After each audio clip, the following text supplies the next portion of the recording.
Hello, मेरा नाम है श्रेयस और मैं आप सबका स्वागत करता हूं मेरी कुकिंग चैनल में जिसका नाम है कुक विद श्रेयस। और आज हम बनाएंगे creamy butter garlic mushroom. Mushroom एक बहुत ही वर्सेटाइल वेजिटेबल है, आप उससे बहुत ही अलग अलग डिशेस बना सकते हो। और वैसे ही आज हम मशरूम को बनाएंगे बटर गार्लिक और क्रीम के साथ। बहुत ही बढ़िया रेसिपी है और बहुत आसान भी है। तो चलिए इसे फटाफट बनाना स्टार्ट करते हैं। इससे पहले अगर आपने मेरे चैनल को सब्सक्राइब नहीं किया है तो please subscribe the channel and hit the bell icon.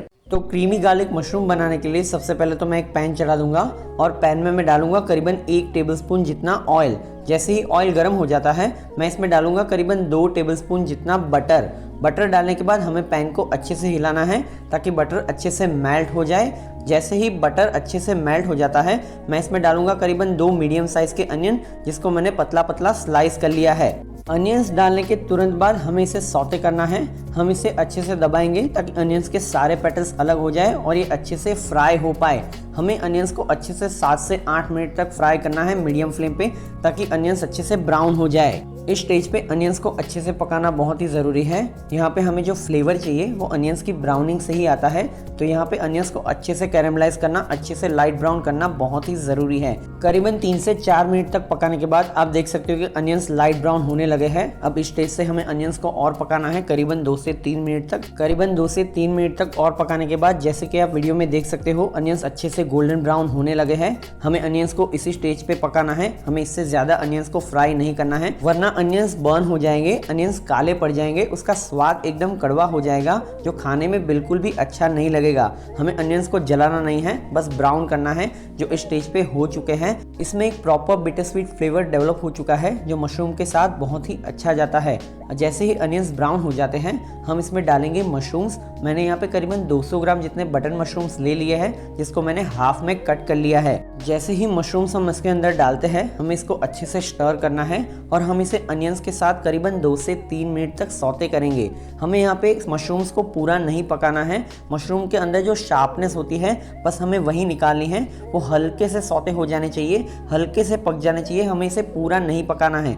करीबन 2 से 3 मिनट तक सौते करने के बाद मशरूम्स का जो रंग है वो हल्का सा ब्राउनिश टोन पे आ जाएगा और मशरूम थोड़े से श्रिंक भी हो जाएंगे जैसा कि आपको दिख रहा है। इस स्टेज पे मैं इसमें डालूंगा करीबन 4 से 5 कलियां लहसुन की जिसको मैंने फाइनली चॉप कर लिया है। गार्लिक डालने के तुरंत बाद हम इसे फिर से स्टर करेंगे और इसे करीबन 2 से 3 मिनट तक मशरूम्स और अनियंस के साथ पकाएंगे ताकि गार्लिक अपना कच्चापन छोड़ दे और ये अच्छे से पक जाए, अपना फ्लेवर अच्छे से रिलीज करे। जैसे ही गार्लिक पक जाता है इसमें मैं डालूंगा करीबन आधा कप जितना पानी। पानी डालने से क्या होगा कि पैन अच्छे से डीग्लेज हो जाएगी और जो भी फ्लेवर पैन के बॉटम पे चिपक गए होंगे वो इसके अंदर आ जाएंगे, वो अच्छे से इमर्स हो जाएंगे। पानी डालने के बाद हमें इसे अच्छे से हिलाना है। पानी डालने के तुरंत बाद इसका रंग हो जाएगा लाइट ब्राउन और इसी से ही डिश को इसका रंग मिलेगा। अब इस स्टेज पे हमें इसमें डालनी है क्रीम। मैं यहाँ पे फ्रेश क्रीम ले रहा हूँ, करीबन 1 कप जितनी क्रीम मैं इसके अंदर डाल दूंगा। क्रीम डालने के बाद हमें इसको अच्छे से हिलाना है। हमें क्रीम को अनियंस और मशरूम्स के साथ अच्छे से मिलाना है। जैसे ही हम इसमें क्रीम ऐड करते हैं हमें गैस की फ्लेम मीडियम से लो कर देनी है। अगर हम हाई या मीडियम फ्लेम पे क्रीम को पकाएंगे तो क्रीम फट जाएगी, क्रीम स्प्लिट हो जाएगी और हमारे मशरूम का पूरा टेक्सचर खराब कर देगी जो हमें बिल्कुल भी नहीं चाहिए। इस स्टेज पे हमें क्रीम को मशरूम्स के साथ ज़्यादा नहीं पकाना है, करीबन 2 मिनट तक ही हम इसे पकाएंगे। उसे हम तब तक पकाएंगे जब तक अनियंस क्रीम में अच्छे से इमर्स नहीं हो जाते। इस स्टेज पे मैं इसमें ऐड करूंगा करीबन आधा टेबलस्पून जितनी कश्मीरी चिली पाउडर। वैसे इसकी ट्रेडिशनल रेसिपी में इसमें पैपरिका जाती है, लेकिन अगर इसमें आप इंडियन वर्जन बना रहे हो तो कश्मीरी चिली पाउडर भी डाल सकते हो जो इसको एक बढ़िया सा रंग देगी और हल्का सा तीखापन देगी। जैसे ही चिली पाउडर हम इसमें डालते हैं इसका रंग ब्राउन से ऑरेंजिश ब्राउन हो जाएगा जो देखने में बहुत ही अच्छा लगता है। अब इसको हम ढककर पकाएंगे, इसको अच्छे से पकाएंगे। इसके ऊपर मैं लिड लगा दूंगा और इसे पकने के लिए करीबन 5 मिनट तक छोड़ दूंगा। 5 मिनट के अंदर इसमें सारे फ्लेवर्स एक साथ आ जाएंगे और मशरूम्स भी अच्छे से पक जाएंगे। 5 मिनट के बाद हम इसको खोल देंगे। ये अच्छे से पक रहे हैं जैसे कि आप देख सकते हो। इसको हम एक बढ़िया सा स्टर देंगे। आप देख सकते हो कि क्रीम की कंसिस्टेंसी भी थोड़ी सी थिक हो गई है और मशरूम भी थोड़े से श्रिंक हो गए हैं, वो एकदम सॉफ्ट हो गए हैं। इसका मतलब मशरूम्स अच्छे से पक गए हैं। हमें बिल्कुल वैसी ही कंसिस्टेंसी चाहिए थी जैसी इस स्टेज पे दिख रही है। इसका कलर भी बहुत बढ़िया है। अब हम इसको सीजन करेंगे। इसमें मैं डालूंगा करीबन आधा टीस्पून जितनी कुटी हुई ब्लैक पेपर। इसके साथ जाएगा करीबन आधा टीस्पून जितने मिक्स हर्ब्स और इसके साथ में डाल दूंगा स्वाद के अनुसार नमक। आप मिक्स हर्ब्स की जगह ड्राइड थाइम, ड्राइड बेसिल या फिर पुदीना पाउडर भी डाल सकते हो। तीनों चीज़ें इसके साथ बहुत ही बढ़िया जाती है। फिलहाल मैं मिक्स हर्ब्स ही डालूंगा। तीनों चीज़ें डालने के बाद मैं इसको अच्छे से हिला दूंगा ताकि ब्लैक पेपर, हर्ब्स और सॉल्ट इसके अंदर अच्छे से मिल जाए। इसको हिलाने के बाद हमें इसको जस्ट फिनिश करना है। इसको फिनिश करने के लिए मैं इसमें डालूंगा आधा कप जितना फ्रेश चॉप्ड पार्सली।